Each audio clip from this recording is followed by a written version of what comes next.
तुम्ही पण प्राणीप्रेमी आहात का? अहो मग एखादं भुवू पाळा, एखादी मनीमाऊ पाळा. का तुमच्या कष्टाचा पैसा त्या मार्केटमधल्या बुल आणि बेअरच्या कष्टात घालताय? अहो त्याला समतासोबत वाढवा ना. समता पतसंस्था. टेन्शन नाही, रिटर्न्स निवडा.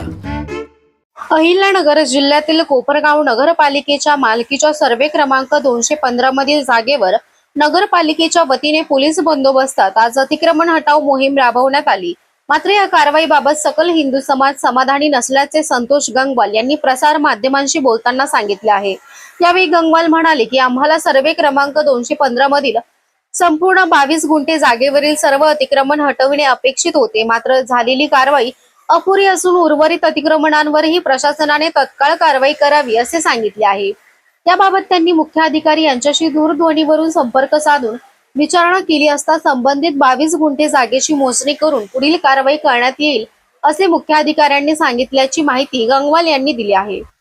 यावेळी गंगवाल यांनी आंब्याच्या पेट्यांमधून गोमांसाची विक्री व वाहतूक केली जात असल्याचा गंभीर आरोप करत गौप्यस्फोट केला आहे. तसेच हिंदू समाजाच्या भावना दुखावण्याचे काम कोणी करत असेल तर त्याला जशास तसे उत्तर देण्यासाठी हिंदू समाज कायम तत्पर असल्याचेही त्यांनी यावेळी सांगितले असून अतिक्रमण हटाव कारवाईवर सकल हिंदू समाज समाधानी व 22 गुंठे जागेवरील सर्व अतिक्रमण हटवण्याची मागणी कायम असल्याचे त्यांनी यावेळी सांगितले आहे. पहा काय म्हणाले संतोष गंगवाल सविस्तर. कोपरगाव एक्सप्रेस न्यूज साठी सुनील ससाने, कोपरगाव. आम्ही जवळजवळ 2 ते 3 वर्षापासून कोपरगावातील अवैध कत्तलखाने या ठिकाणी गोवंश कत्तल होते आणि लाज वाटते. आपण या कोपरगाव शहरात राहतो. आज जर बघितलं तर महाराष्ट्रात कोपरगाव शहराचा गो हत्या आणि गो कत्तलीमध्ये जवळजवळ 2रा ते 3रा नंबर या ठिकाणी लागतो. जवळजवळ आमच्या गोरक्षकांच्या सगळ्या जर रिपोर्ट बघितला तर त्याहून जवळजवळ 50 ते 60 गायींचं कत्तल या कत्तलखान्यात या ठिकाणी कोपरगावात आयशा कॉलनी या भागात होते. याचा पाठपुरावा आम्ही सीएमओ, जिल्हाधिकारी यांच्या मार्फत कायम प्रशासनावर आम्ही कारवाई करावा म्हणून आंदोलनाचे इशारे, निवेदन देण्यात येतात आमच्या सकल हिंदू समाजाच्या वतीनं. आताही मी जवळजवळ 4 महिन्यापूर्वी माननीय जिल्हाधिकाऱ्यांना त्या ठिकाणी आम्ही निवेदन दिलं.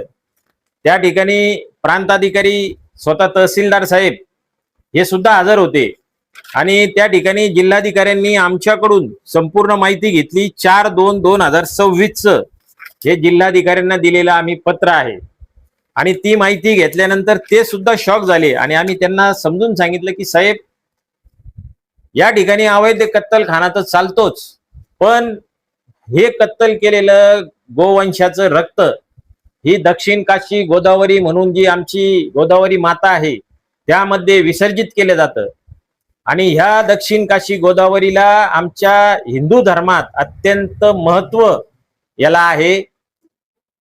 समोरच वर्षभरावर कुंभमेळा येतोय आणि कुंभमेळ्याचे बरेच साधू संत महंत या ठिकाणी स्नानासाठी दत्तपार असेल किंवा पुंतंबा असेल या ठिकाणी येत असतात आणि आम्ही हिंदू धर्मात आमचे कुठलेही पवित्र सण येत असले तर आम्ही नदीची पूजा करून, गोदावरी मातेची पूजा करून तिचंही मान मान्यता आम्ही त्या ठिकाणी करतो. एवढंच नाही तर ज्या वेळेस आमच्या अस्थि विसर्जनाचा कार्यक्रम असतो तो सुद्धा आम्ही या पवित्र गोदा मातेमध्येच विसर्जित करतो. म्हणजे असं पवित्र काम या गोदावरी मातेचं आहे आणि त्यात जर गोवंशाचं रक्त हे सामील करीत असतील तर ती कुठंतरी आमच्या हिंदू भावना दुखावल्याची, हिंदू भावना त्या ठिकाणी दुखावल्या जात आहे. म्हणून आम्ही हे आंदोलन जवळजवळ 4-1 वर्षापासून हातात घेतलं. मग माहिती मिळता मिळता बरीचशी माहिती आम्हाला त्या भागातली मिळाली. आम्ही कुठल्याही मुस्लिम समाजाच्या विरोधात नाही. जवळजवळ 90-95% मुस्लिम समाज हा अतिशय चांगला आहे, कष्टाळू आहे, गोरगरीब आहे. पण हे 2-5% जे खाटीक आहेत यांच्यामुळं जर ह्या कोपरगाव शहरामध्ये कधी हिंदू मुस्लिम तणाव निर्माण जर होणार असेल तर ह्या खाटकांची मुजुरी त्या ठिकाणी आपण हटवलीच पाहिजे, कमी केलीच पाहिजे. आज प्रशासनाने ही कारवाई केली. आम्ही त्यांना आयशा कॉलनीतला 22 गुंठ्याचा प्लॉट हा संपूर्ण साफ करण्यासाठी त्या ठिकाणी सांगितला होता, पण त्या ठिकाणी तो प्लॉट साफ झालेला नाही. अजूनही आम्ही सकल हिंदू समाज ह्या कारवाईने या ठिकाणी समाधानी नाही, कारण ज्यांना जे स्पॉट दिले होते ते अजूनही आहेत. मी सकाळी दूरध्वनी मार्फत मुख्याधिकाऱ्यांशी ज्यावेळेस बोललो त्यावेळेस त्यांनी मला सांगितलं की हा 22 गुंठ्याचा प्लॉट आपण अजून मोजलेला नाहीये, त्याची संपूर्ण मोजणी करून त्यामध्ये असलेलं संपूर्ण अतिक्रमण आम्ही लवकरात लवकर त्या ठिकाणी हटू. आज जे गोरक्षक आमच्या जीवावर बेतून हे कार्य करीत असतात, आज त्यांना सुद्धा ते खरोखर श्रेय त्यांचं आहे.